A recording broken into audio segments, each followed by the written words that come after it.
No início achei que fosse coisa da minha cabeça, depois achei que fossem os hormônios da gravidez. Depois achei que fosse porque estava feia. Ele já estava com outra pessoa e eu não conseguia enxergar. Digo isso porque descobri a traição dele poucos meses da saída de casa, da saída dele de casa. Os 4 meses da minha licença maternidade foram horríveis. Ele não me ajudava em praticamente nada, vivia trabalhando. Quem me ajudava era minha sogra, que praticamente foi morar conosco.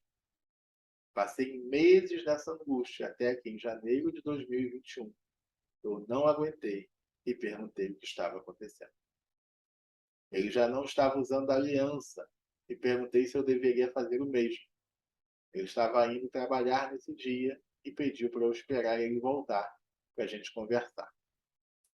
E eu falei que não. Queria saber a resposta naquela hora e ele falou que sim, eu deveria entregar a aliança a ele. Meu chão se abriu naquela hora. Ele pegou a aliança e foi embora. Desabei a chorar. O que foi relatado aqui agora é simplesmente a constatação de algo que está acontecendo. Só que agora envolvida por uma forte emoção. Na verdade, é que nada mudou. Esse homem ele não entrega aliança, não pede aliança porque ela colocou ele contra a parede. Ele não diz que vai acabar com o casamento porque ela está incomodando ele. Não, esse casamento já estava acabado. Esse casamento já estava em crise. Esse casamento já não existia. E aqui agora a gente só está constatando o que já vem acontecendo há algum tempo. Tá? Então, no caminho para o trabalho, ele me mandou uma mensagem dizendo que explicaria melhor quando voltasse do trabalho, como se adultério tivesse explicação melhor, né? Mas que não me amava mais. Observação: meu marido trabalha em Macaé e passa uma semana trabalhando direto. Só para quem só o pessoal situar, Macaé é uma cidade no interior do Rio de Janeiro, né, onde a indústria do petróleo e do gás era muito forte. Provavelmente essa irmã mora no Rio de Janeiro, do Rio de Janeiro para Macaé, em torno de 4 horas de viagem.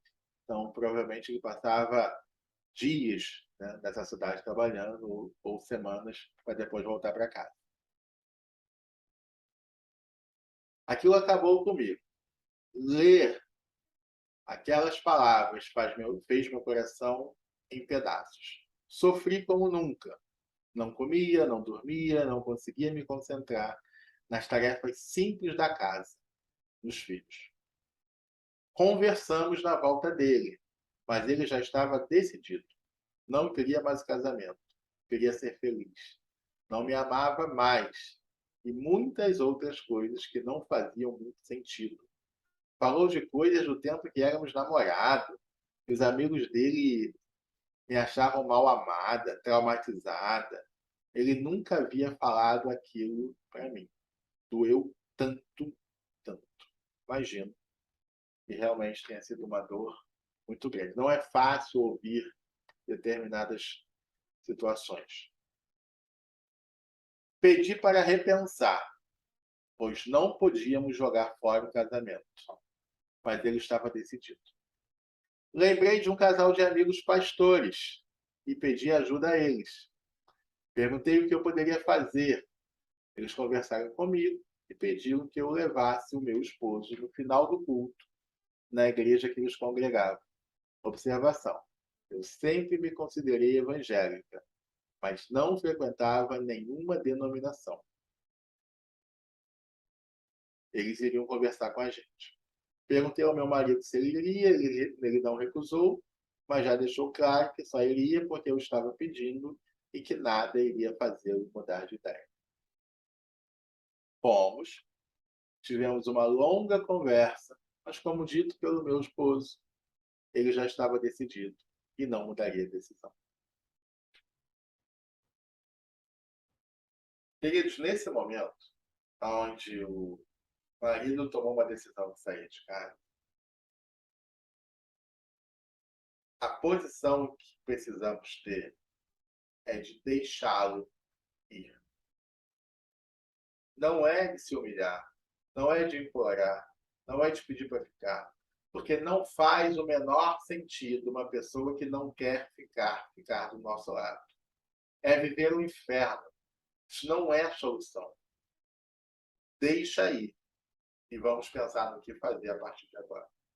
É isso que precisava ter sido feito nessa situação.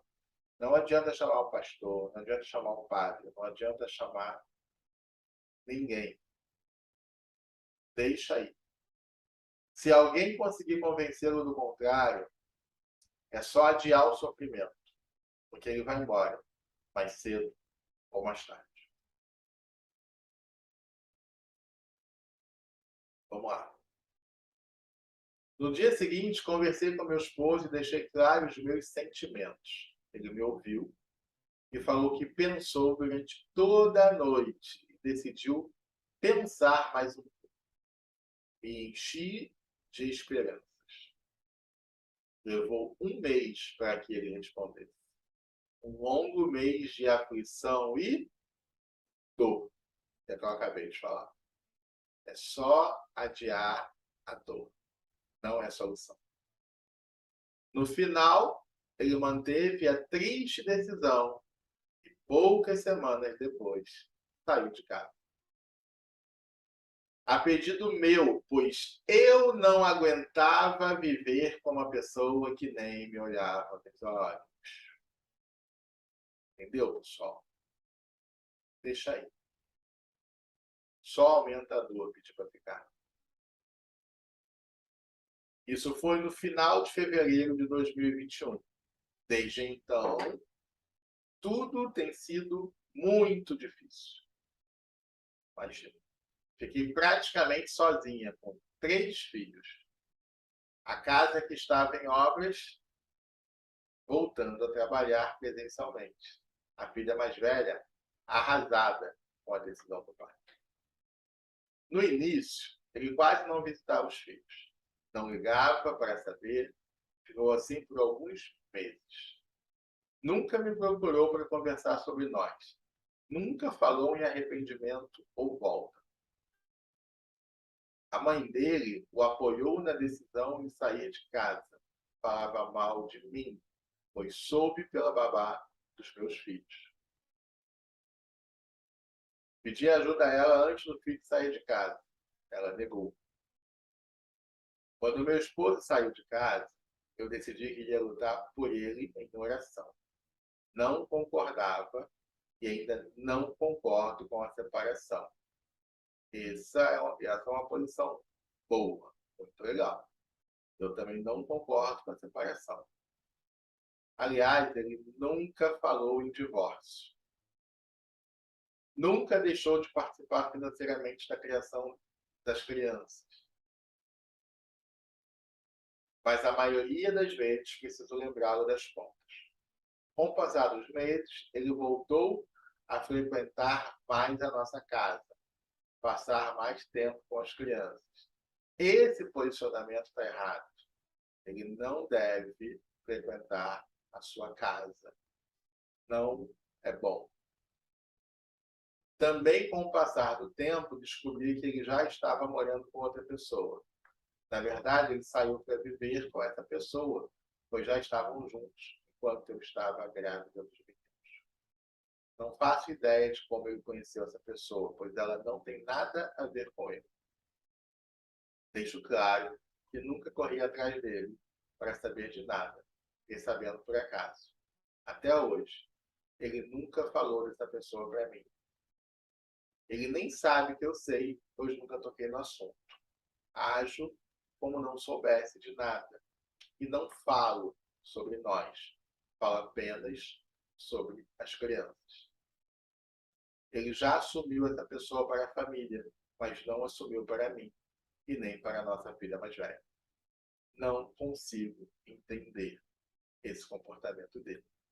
Esse comportamento dele tem a ver com a dor que ele sente em relação à família, a você. Vocês representam para ele o Espírito Santo, a verdade, o fracasso, a mentira que ele vive. E por isso que diante de vocês ele sente vergonha. O comportamento dele é justificável por alguém que sabe que está em pecado, sabe que está no erro, sabe que fez a coisa errada, sabe que vive uma mentira. Ele sabe disso. Ele abandonou a família, abandonou filhos, 3 filhos, ele te abandonou grávida, com crianças pequenas. Ele sabe que está errado. E você representa toda essa verdade e todo esse fracasso estampado diante dele. Por isso, diante de você, ele não assume. Apesar de tudo, sigo orando por ele e pela restauração do nosso casamento. Peço primeiro por minha restauração pessoal e depois por nossa família. Creio que Deus não se alegra com a decisão do meu esposo. É verdade. Deus não se alegra. Leia lá Malaquias capítulo 2, que você vai entender um pouco do que Deus pensa sobre isso. E aí ela faz uma pergunta: devo continuar orando? Sim. Por vezes fico na dúvida. Peço desculpa pelo longo relato, mas quis contar o mais detalhado possível. Não tem nenhum problema em relação a isso. O que eu preciso finalizar com você da seguinte forma. Lendo seu e-mail, existem alguns posicionamentos errados. E aí, se for possível, eu gostaria que você me devolvesse esse e-mail, me respondesse com seu WhatsApp, ou me mande um WhatsApp, tá? O número de telefone, que é o número de atendimento, é o 021 97582 9444, para eu agendar com você uma videochamada, para a gente conversar e ajustar alguns posicionamentos seus. Orar? Sim, não pare de orar. Crer na restauração? Sim, continue posicionado. Mas alguns posicionamentos seus em relação ao seu esposo hoje precisam ser ajustados para facilitar a restauração do seu casamento. Tá bom? Obrigado pelo seu e-mail. Queridos, foi isso. Mais um e-mail respondido, né? Se você chegou até aqui, nos ouviu durante todo esse tempo, gostou do que ouviu aqui, não é ainda inscrito no nosso canal, ei, se inscreva agora. Aperta esse botãozinho aí. Acione esse sino de notificação para você receber as novidades que estão chegando. Galera, mês de outubro está chegando, tem muita coisa boa vindo por aí, tá bom? Prepare-se. Curtam o vídeo, curtam o canal, envie esse vídeo para o maior número de pessoas que você puder, tá bom? E a gente se vê no próximo vídeo. Um beijo no seu coração. Tchau!